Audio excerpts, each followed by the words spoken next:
We're having a post-snack bath. Hi, handsome. Hello. And over here, Eleanor's taking a little nap. There's if you haven't seen it already, this is how I construct my little cat window area in my bedroom. Where's Buddy? Oh, there's Buddy. There's Buddy. Where's Eleanor? Where's Eleanor? Oh, there's Eleanor. Yes. Literally, my bed is surrounded by pieces of furniture for the cats. I mean, yeah, my bedroom is more the cat's bedroom. This is the window. Yes, honey. Yes. Yes. What? What? Yeah, I love you, honey. Hi, handsome. Hello. Hi. Oh, yeah.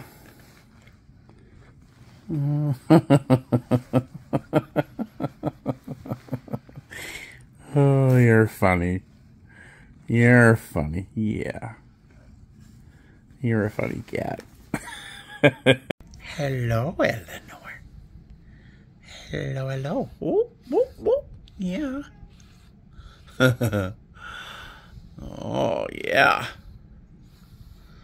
My pretty girl. Eleanor is to be brushed like twice a day because she has a lot of hair and she sheds like crazy. But she has come to enjoy being brushed, as you can see by that little face. She did not always love being brushed, but now she does. Right, Eleanor? Hey, there's my dirty laundry over there. Don't look. All right. It is probably about, I don't know, about 4 o'clock in the afternoon.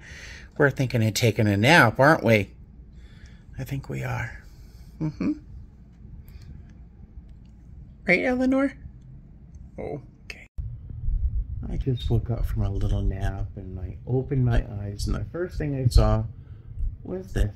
And it's just Buddy's little tail hanging out of that little cat tree, but it just brings me peace seeing him so content and happy. And then I go to get out of bed and I look over and I see Eleanor just kind of flopped down.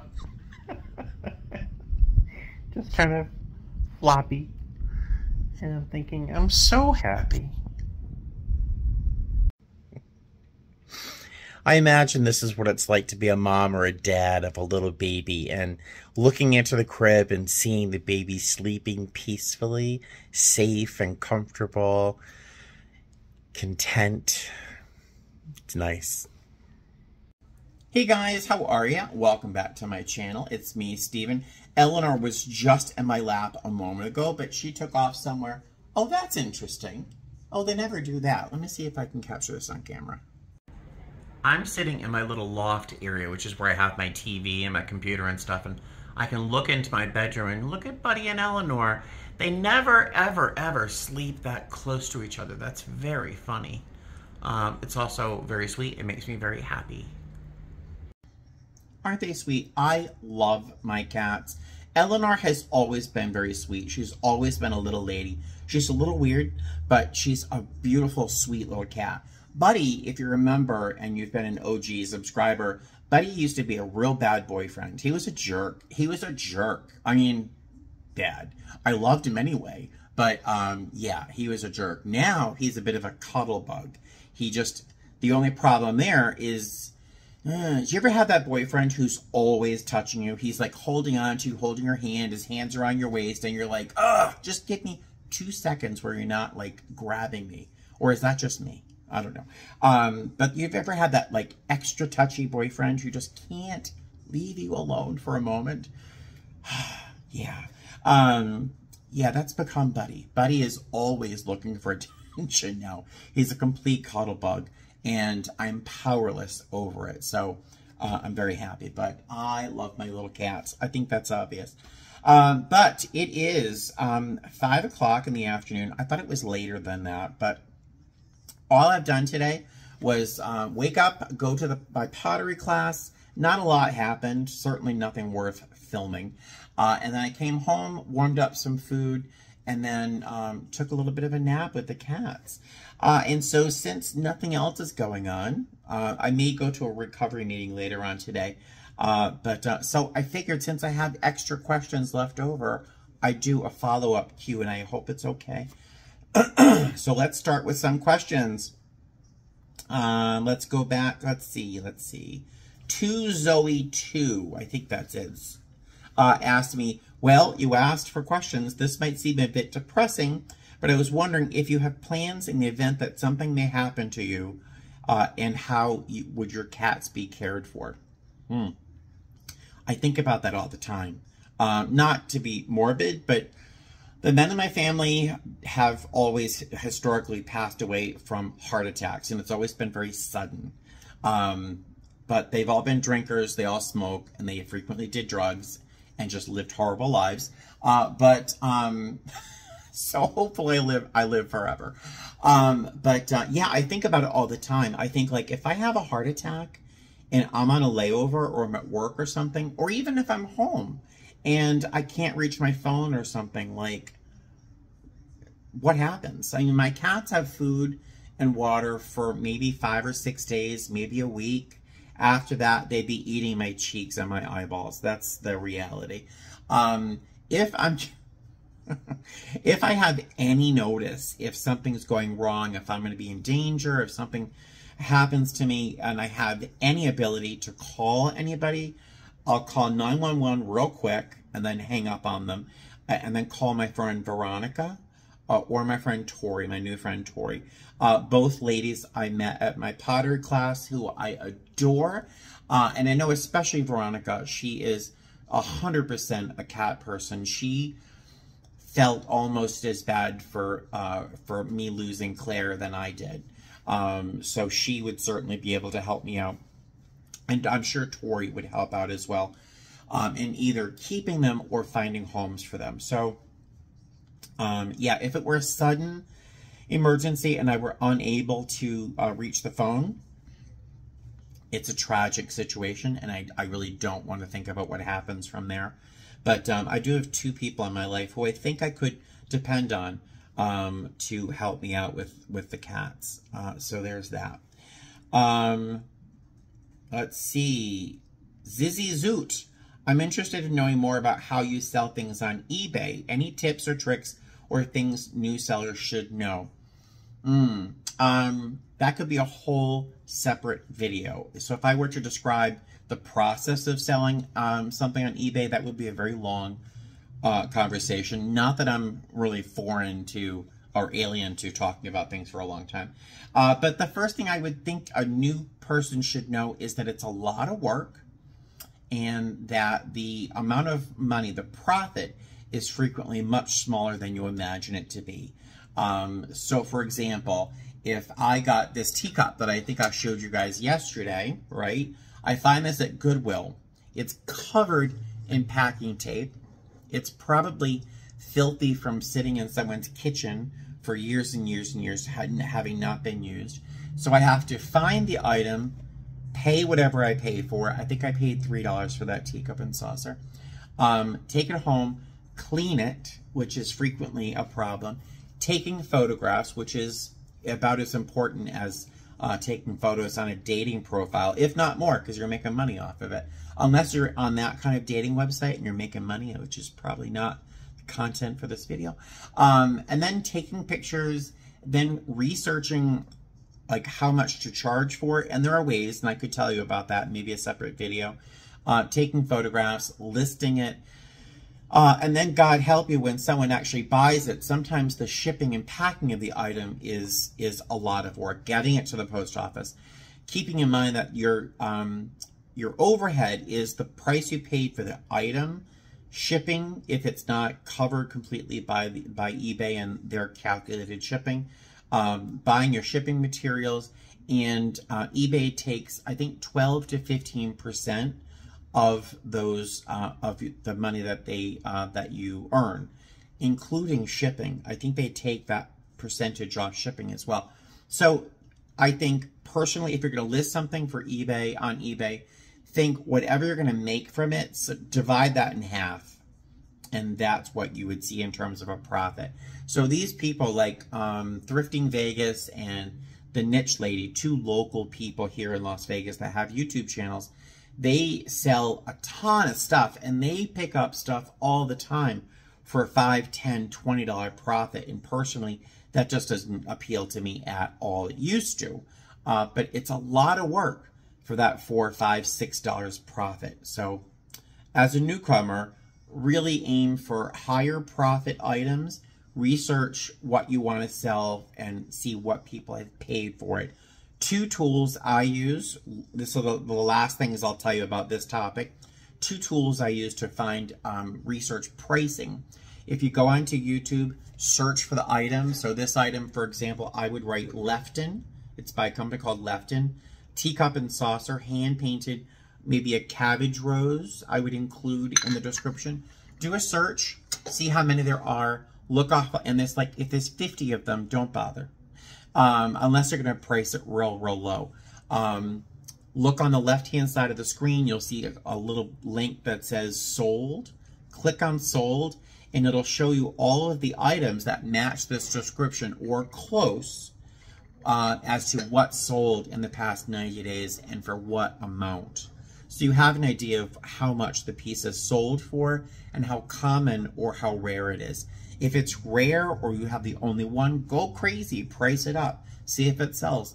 If you can let it sit there forever, let it sit there forever. But the other tool I use, and I have to unsubscribe because it's fairly expensive, is a website called WorthPoint, W-R-O-R-T-H Point. And that website will show you everything that has sold. For example, how many Lefton teacups that match the description have sold in the last 10 or 15 years.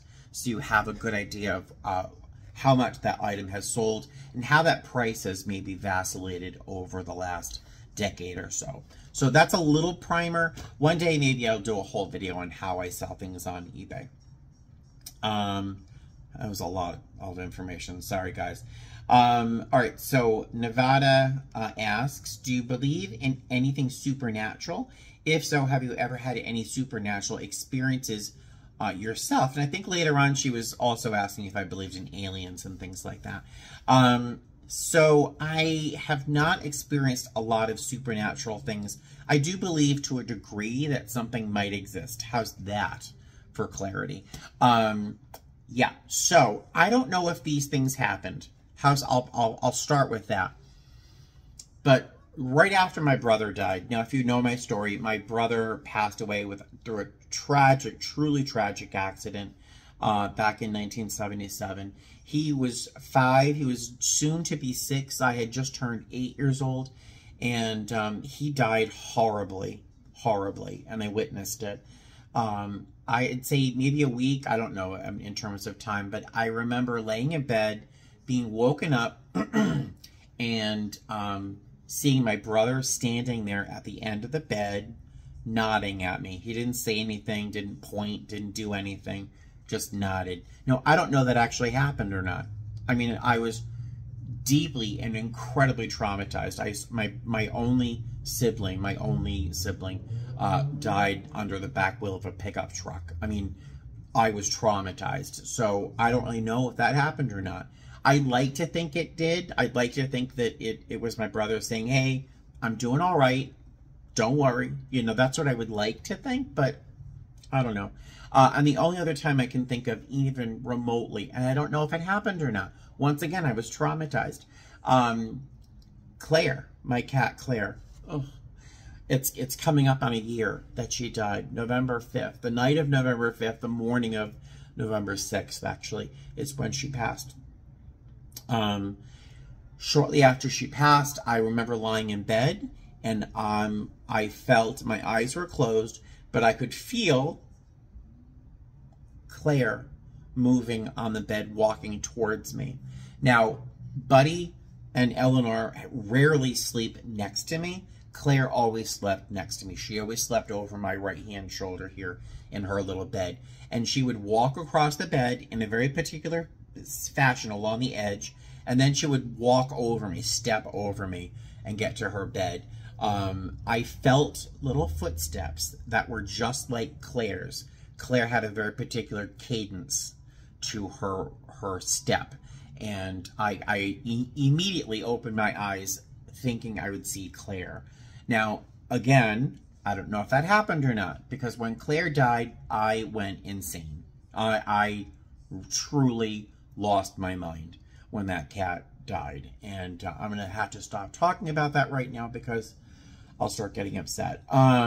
Aliens, yeah, I believe in aliens. I've never seen one, but just recently, like last week, our pilots said they saw lights, and apparently all the pilots on the radio were suddenly talking about, because they all saw it. So I believe they exist. I mean, it just seems, even just by accident, life finds a way. Not to quote, Jeff Goldblum, but life finds a way. If I could accidentally go from being a piece of garbage, I was a piece of garbage, I truly was a piece of trash, and then flash forward 20 years, it's a flash. Kids, trust me, 20 years goes by like this. I'm suddenly a flight attendant living a fantasy life, which is middle class, but I'm very happy. If that can happen completely by accident, because I never wanted to be a flight attendant. Did I ever tell you this? Totally random tangent. I never wanted to be a flight attendant. I needed a job. I was in Atlanta and living with my friend Steven for like, actually I was just there visiting for Christmas. I was visiting for Christmas. It was Christmas Eve, I think, and I was applying for jobs in the Atlanta area because I was going to move to Atlanta because job opportunities were more available there, and it would be easier living in a house than my minivan that I was living in Florida. I applied for Delta. I didn't want a job with Delta, but I needed a job, and it's Atlanta. Coca-Cola and Delta rule the entire city. So my friend Steven asked, well, do you really want to be a flight attendant? You should apply to other airlines. And I said, I don't want to be a flight attendant. I'm afraid of flying. I was afraid of flying. If we hit any turbulence, I would hold on to the armrests, I would cry, and I would pray to a woman I didn't believe in because I was so afraid of turbulence. And now look at me. So if I can accidentally become a flight attendant, I truly believe that life could exist on another planet. There are millions and millions and probably billions of galaxies in the universe, all of those encompassing millions and millions and millions, if not billions, of planets and suns and stars and so on. So I really do think that life must exist, intelligent life. God knows, you can look around the people around you on TV and on YouTube and think, this person can't be the end and, be it of all things in terms of life, So, yeah, I believe in aliens. Have I ever seen one? No. Let's see. How's that for 2 tangents in a row? Curious to know what kind of trips you would bid for if you were the senior guy in Las Vegas. Well, I would bid specifically, and I've had a month or two with a line like this. I would bid for 3-day trips. I think that's the perfect trip. A 3-day trip, ideally with a nice layover. And I say this because senior people like to get turns because they get home. Could I try to talk faster? Senior people seem to like turns because they're home every night. You go away, you do your thing, you come back. Problem there is per diem, which is very important, is kind of minced. Like you don't get as much per diem as you would with a longer trip. And per diem on anything with a layover of a footprint less than 24 hours is taxable. that could be big, right? Because per diem, I might make $5,000, $6,000, $7,000 a year, if not more, on per diem, and I don't want that taxed. Ta-da! Anything over 24 hours for per diem is not taxed right now. That could change in the future, but 4-day trips, which is what I usually end up working, are fine too. I bid for trips like this next one I have, where I have a very late show and I have an early arrival. So I don't mind a 4-day as long as it's a short 4-day. I don't want turns, and 2-day trips just kind of feel like I'm cheating. Like, not like I'm cheating. I'm not really getting a lot out of it. One way out, sleep, probably for 10 hours, and then shoot back home. That doesn't seem very satisfying to me. I love my job. I love doing my job. So a 3-day trip seems like the perfect solution for me. It's the perfect size trip. Let's see. Daniel asks, do you think flying or traveling has changed much pre-COVID to post-COVID? Yes, I think it has changed a lot. Personally, in my experience, this is just me speaking, I think it's changed for the better. I know that you didn't expect that, did you? Pre-COVID, looking back, now, of course, that was more than 2 years ago, I think people seem to find little things, even if they weren't real, like real or imagined inconveniences. They seem to be very upset about them. In particular, I'm thinking about this one trip from Philly, you know, one of my favorite places to fly. It was from Philly to Las Vegas. We arrived in Las Vegas 40 minutes early. 40 minutes early. There was someone at our gate because we're 40 minutes early. Well, we had to wait 20 minutes to get into that gate. We still pulled into our gate 20 minutes early from when we were supposed to land. So, yay, right? People on that plane were yelling.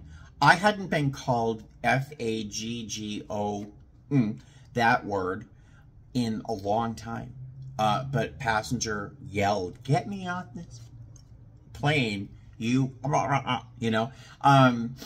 Real or imagined, people would get very upset about little teeny things. And I think that COVID and everything that came along with it, wearing masks and, 6 feet of separation and all these rules that we had to follow for 2 years, I think people have kind of chilled out a little bit. So I haven't seen people freaking out over little things as much as I did pre-COVID. So I think people have kind of it's been beaten out of them, or maybe there's a sense of proportion, I guess. Like, is it a real problem or no? So that's my thought. And there's something else. Oh, do they let you film in antique malls in Las Vegas much? I don't think anyone's ever stopped me, but I have been made to feel a little uncomfortable in filming. There are 2 YouTubers here in Las Vegas. One's called Thrifting Vegas. I love her. I adore her, Tiffany. I could hear her talk. I could listen to her talk about anything for an hour, and it's a pleasure. I also enjoy, to a degree, the niche lady, Danny. I really enjoy her videos too. They're both very successful YouTubers in Las Vegas with thrift stores and antique malls, those sorts of things. The antique malls know them, and they also know that if those people are filming in their antique mall, a ton of other people are going to come to that antique mall after they've seen it on those 2 YouTube channels. So I think they're given a little bit more leeway and are allowed to film a little bit more freely. I have been made to feel uncomfortable, so I don't usually film while I'm in them.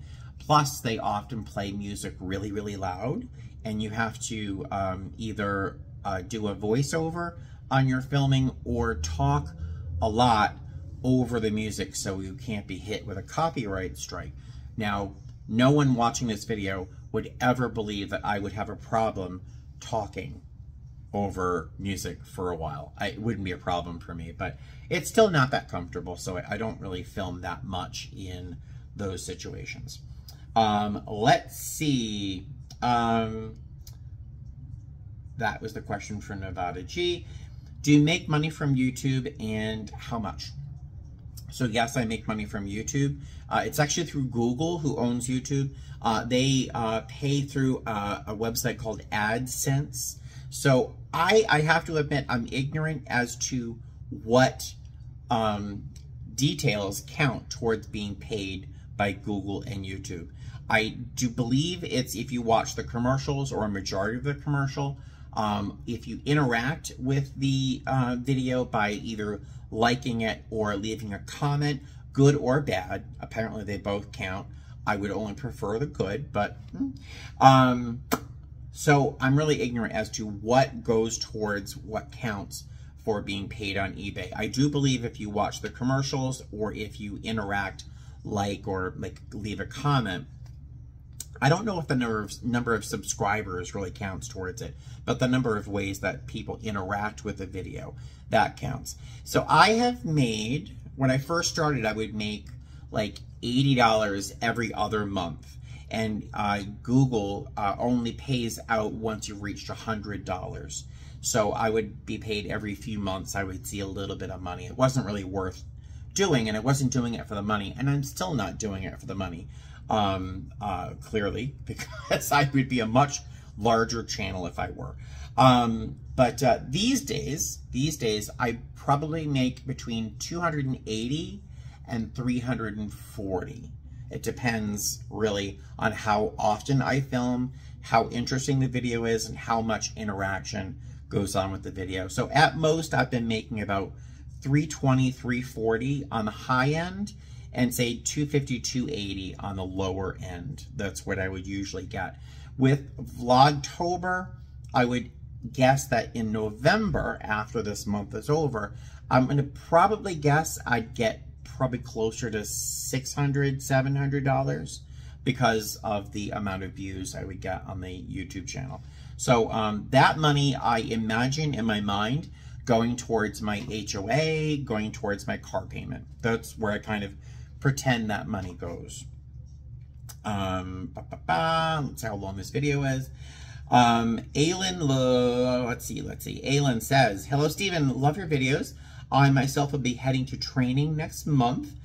These videos are helpful. This was a video on flight attendant training tips, warnings, and my experience. I'm not sure if they've answered this before, but why did you choose your airline, and do you see yourself going to a mainline airline ever?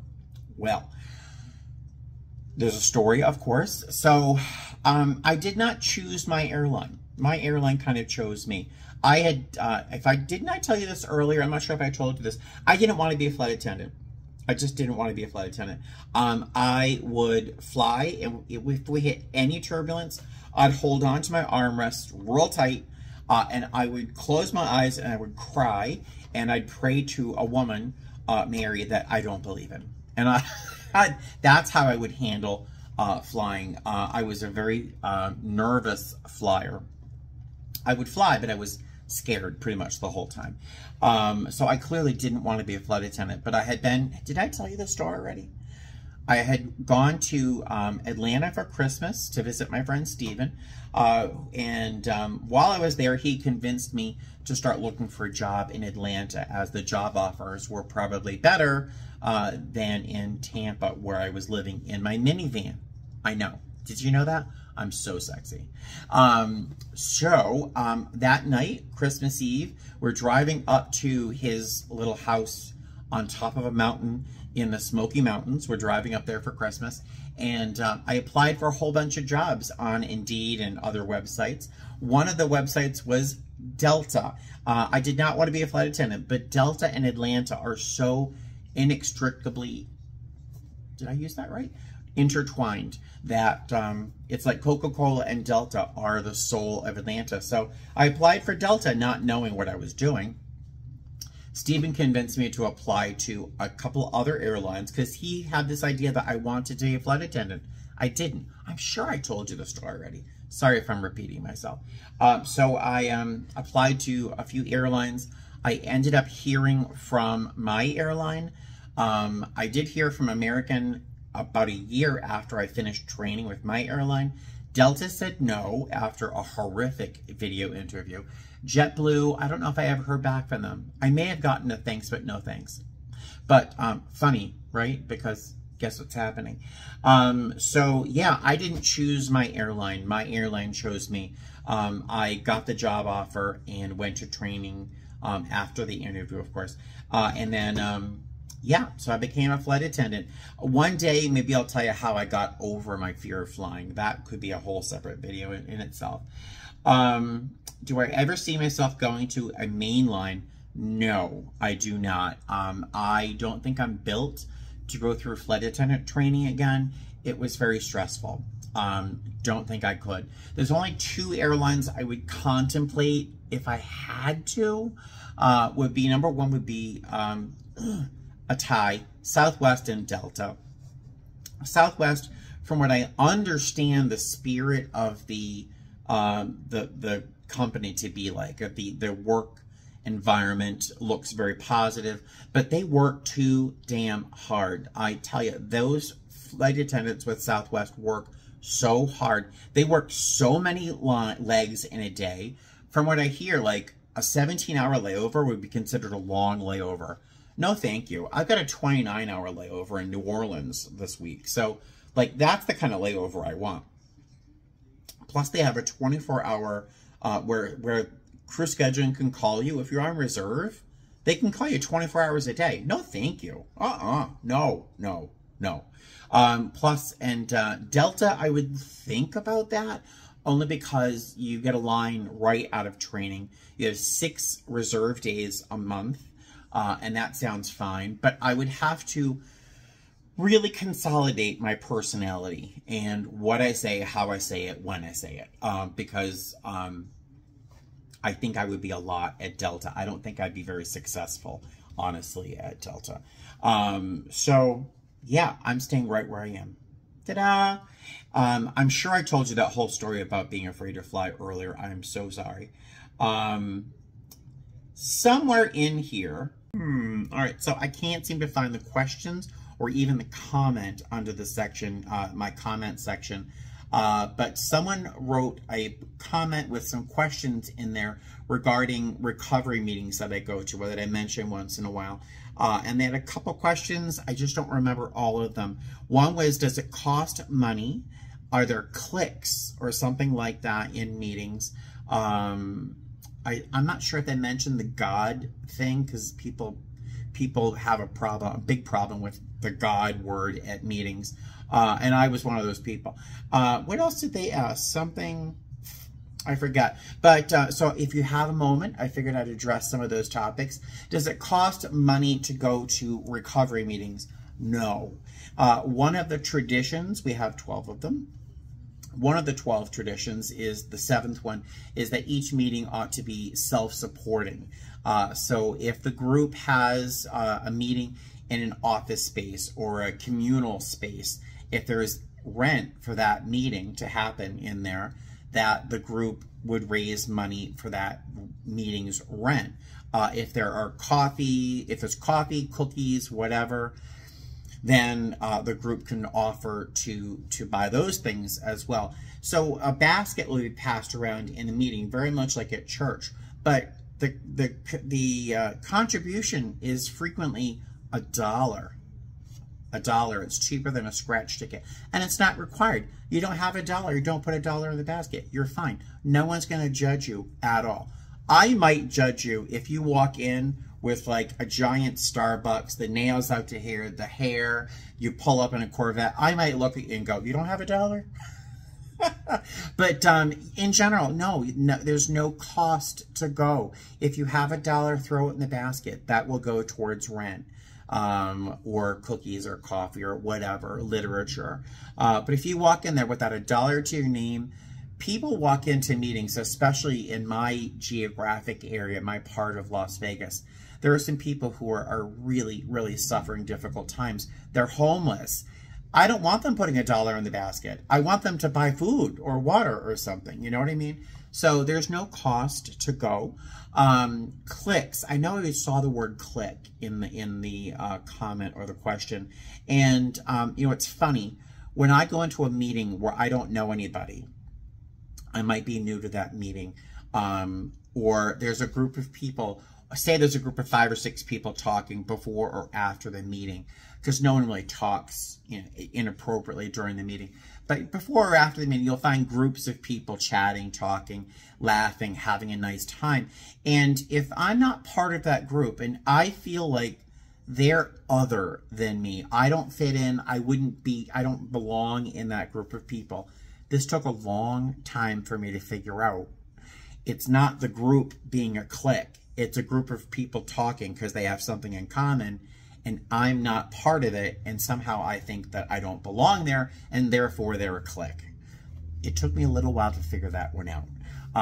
So frequently, I just kind of mosey over and listen and maybe comment, and frequently I'm just part of the group now. Now someone else might think I'm part of the clique, but that's kind of cool.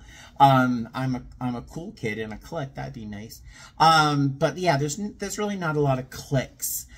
Anybody who walks into a recovery meeting, from a homeless person to a CEO of a corporate entity, are on equal playing fields in those meetings. The only difference is some people have a harder time expressing their needs and maybe don't have the same vocabulary. But we all work with the same language, which is frequently called language of the heart. We all know what it's like to be an alcoholic or an addict, and we all know what we suffer and blah, blah, blah. So, the God word, I'm not sure if they actually asked about that, but that's one of my favorite things to talk about in meetings. There's a whole bunch of God in recovery. God, God, God. The people who wrote the initial book that started this whole thing of recovery meetings in many different genres, NA, OA, AA, you know, SA, there's a whole bunch of Gamblers Anonymous, and they all stem from this first book, the Book of Alcoholics Anonymous. And the guy that wrote that book, with the first 100 people, it's legend, but whatever. The people who wrote that book originally were primarily white men and Catholic or Protestant or something like that. And God was everything. It was everything. The whole point was to find a God that would then get you sober. It wasn't about getting sober. It was meeting a God who would then get you sober, which I personally don't believe is great. But I personally don't believe in God. I know that might be shocking to say out loud. I do have something I call a hey you. It's a higher power. I call him hey you. And I just assume it's a him. Back when I was drinking, 20 some odd years ago, I would stand behind a dumpster next to a leather bar called the Ramrod. I'd stand behind the dumpster. Yeah, I know Ramrod. I'd stand behind the dumpster. I'd lost my shirt. My t-shirt was missing somewhere in the bar. I'm hunched over, throwing up all over my pants, all over my really cool boots. I still have those boots. They've seen a lot of things. I'm hunched over, just pouring my life energy out onto the ground. And when I would stand up, I'd flip off that guy, because I'm like, if there's a God, he hates me and I hate him, and my life, it's all his fault. So I really didn't believe in a God, and if there was one, I hated him, right? So I would call him hey you, F you. I was a mess. These days, 20 years later, I still say hey you, but it's usually in a casual hey you.